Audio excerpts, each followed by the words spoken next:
Hi. Been a while since I've done anything, except maybe for that flute piece.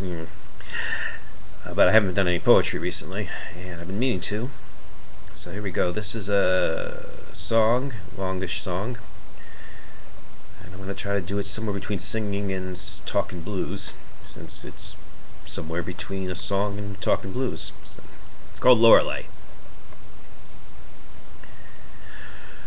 She came to by the side of an abandoned road where the interstate took what had been its load. Between the roar of traffic and the city lights underneath the glowing slate gray night, she didn't know how she'd come that way, only knew that her name was Lorelei. Now I got a thing for abandoned roads, so I was there when Lorelei showed up, butt naked on the cold hard ground. As she woke up startled and looked around, tried to cover up when she realized she was raw. I must say I really liked what I saw. A battered red suitcase lay beside her. When she opened it, she found inside there was underwear, a shirt, and a skirt that on her was barely long enough to cover her honor. As she wondered as she dressed how it came to pass that she'd woken on the road with a naked ass. She remembered some drink and she remembered some guy. She remembered looking up and seeing the sky, but then she remembered nothing more until she'd woken up just 10 minutes before. Was it the tequila? Was it the lime? Was it a setup the whole damn time? That didn't matter. She headed towards the highway along that old abandoned byway, went thumbing for a ride to get her home, though she didn't know how far she had to roam. But she flashed a leg and she flashed a smile, figured that would buy her at least a mile. A few minutes later I pulled up beside her and told her I didn't mind taking a rider. She climbed in, I said, "Where you going to, honey?" Said she, "You know, this is gonna sound funny, but I'm not sure, but I think it's best that as long as you're driving, keep heading west." I drove as the sun rose up behind us. I drove till the noontime sun did find us. I drove till near about 3 o'clock till we come to a town called Lookout Rock. Then Lorelei said, "Please stop. I think what I really need now is to get a drink." I didn't have to drive too far till we came to a place called the Whiskey Bar. Established in 1910, hadn't seen a lick of paint since then.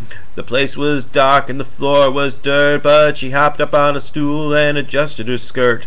The bartender gave a little start, then he clutched his chest all about the heart, but recovered quickly and said quite clear, "I suppose, miss, you're wanting a glass of beer." She said, "I do, if that's okay with my friend, as I've nothing with which to pay."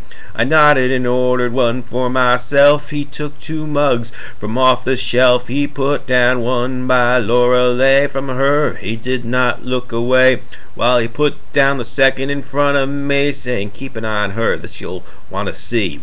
She picked up the glass and looked around, and with one large swallow she drank it down. Then all in an instant she was not there, just an empty beer glass in midair. "Good God!" I yelled as the beer glass fell. Then I managed to get out, "What the hell?" "Or maybe it's hell," the bartender said. "Or maybe Lorelei ain't really dead. Maybe she's praying for some unknown crime. Maybe she's trapped in repeating time. It's an old story that you should know that started about 40 years ago." I asked, "So is she dead or alive?" Said he, "Way back in 65, when there was no town here but just the range, there happened something mighty strange. One night," he says, "there was one of those glowing flying saucers called UFOs, only it wasn't gliding silent in the sky. It rattled and shuddered and it could barely fly. It flipped like a coin up in the air, then landed tails right over there. My daddy and I were there and tried to save anyone who hadn't died.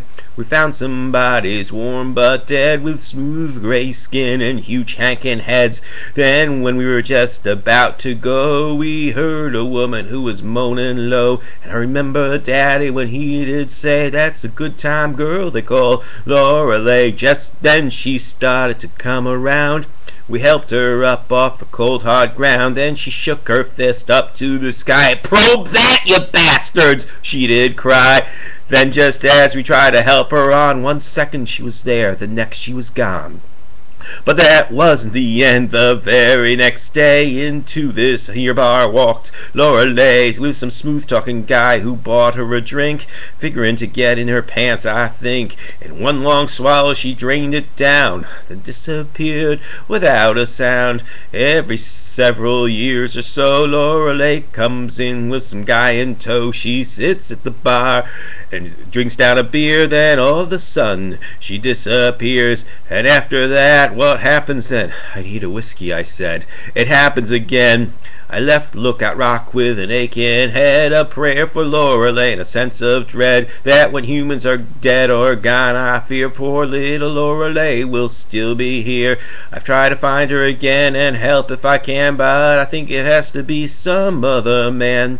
So all ya men who the side roads roam, if you come upon Lorelei, help her get home. I think the solution to this may be if the loop gets broken, she gets free. So no matter how close, no matter how far, don't drive Lorelei to the whiskey bar. Thanks, especially if you lasted through all that. I appreciate it. See ya. I'll try to be more frequent.